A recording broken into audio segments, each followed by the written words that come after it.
이재명 대통령이 다주택자 양도소득세 중과 유예 종료와 관련해 재연장하는 법 개정을 또 하겠지라고 생각했다면 오산이라며 더 이상 유예 조치가 없다고 강조했습니다.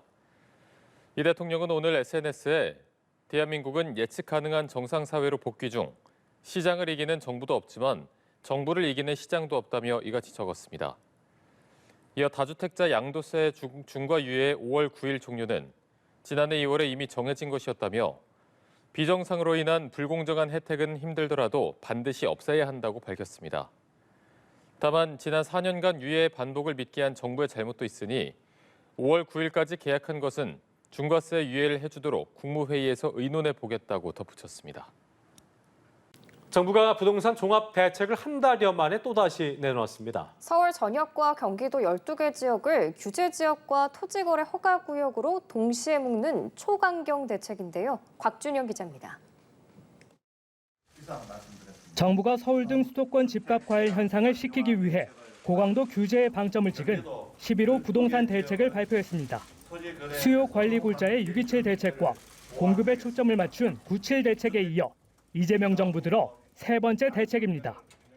국민 주거 안정을 최우선 목표로 수요와 공급 양 측면을 균형 있게 고려해 부동산 시장을 안정적으로 관리한다는 원칙 하에 이번 대책에 따라 서울 전역과 경기도 일부가 규제 지역, 토지거래 허가 구역으로 동시에 묶였습니다.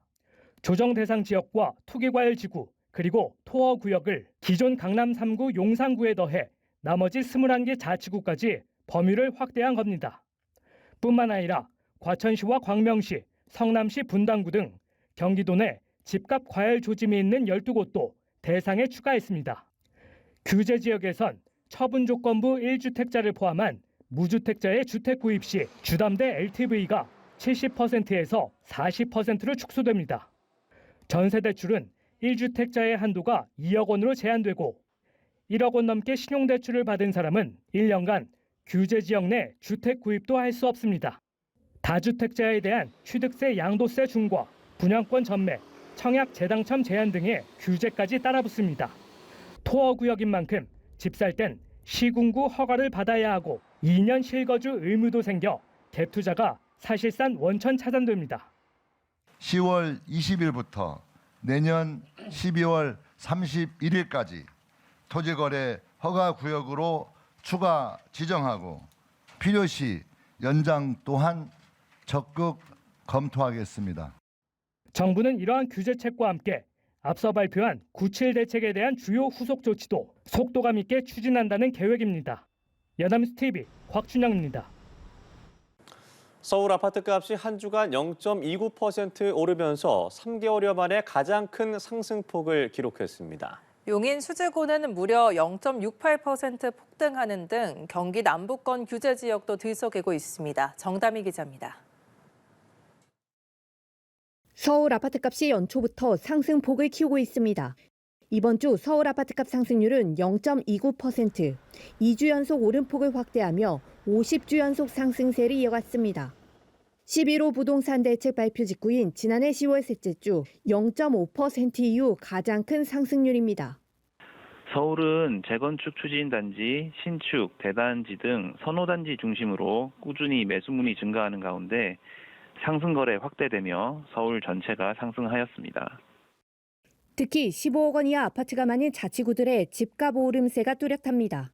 동작구가 0.51% 뛰며 가장 높은 상승률을 기록했고 관악구와 양천구, 강동구 등도 0.4% 이상 올랐습니다. 11호 대책으로 주택담보대출 한도가 추가로 줄어들면서 6억 원까지 대출이 가능한 15억 원 이하 아파트에 수요가 몰렸기 때문으로 분석됩니다. 그래서 10억 초반 것들이 약간 조금 많이 붙죠. 15억 밑으로. 그런 경향이 없고 오늘 잔금을 한 것도 다 6억 다 받으시더라고요. 젊은 분들이. 대출도 많이 받고. 대책발이 좀 떨어지는 것 같으니까 사람들이 이제 슬슬 매수하는 것 같은데요. 경기도 0.13% 오르며 전주보다 상승폭이 확대됐는데 11호 대책으로 규제 지역으로 신규 지정된 남부권의 오름세가 두드러집니다. 용인 수지가 0.68% 뛰며 5년 10개월 만에 가장 큰 상승폭을 기록했고 성남 분당도 0.6% 가까이 급등했습니다. 연합뉴스TV 정담입니다.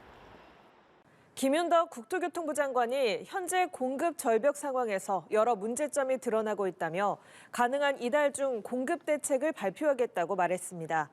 김 장관은 오늘 신년 기자간담회에서 공급 대책은 실제 실행하지 않으면 시장 신뢰를 잃을 수 있기 때문에 신중에 신중을 거듭하고 있다며 이같이 밝혔습니다. 김 장관은 또 역세권 등의 양질의 주택을 많이 공급하는 것이 중요하다며 블록형과 모듈러 등 다양한 형태의 주택을 선보이겠다고도 했습니다.